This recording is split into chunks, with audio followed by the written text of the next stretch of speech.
Wall Street's main indexes edged higher on Monday, with the Nasdaq notching the biggest gains thanks to megacap tech stocks. The Dow ticked up into the green, the S&P 500 added about 0.25%, and the Nasdaq climbed more than 0.8%.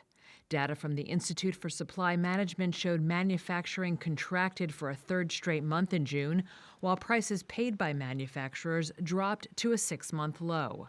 Both are encouraging signs for the Federal Reserve's battle against inflation. Also scheduled for this week are JOLTS job openings data on Tuesday and the non-farm payrolls report on Friday.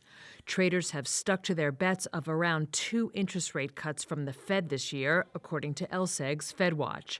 But Matt Stuckey, chief portfolio manager for equities at Northwestern Mutual Wealth Management, said he's less optimistic. We think at this point in the economic cycle, inflation is somewhat sticky, demonstrated by still an elevated wage environment that's not consistent with the Fed's 2% inflation goal.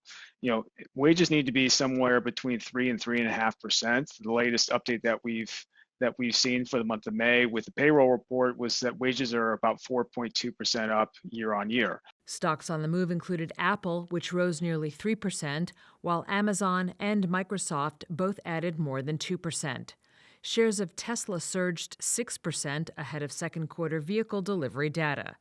J.P. Morgan Chase shares gained more than 1.5% to hit an all-time high after the biggest U.S. bank on Friday hiked its dividend and the board authorized $30 billion in share buybacks.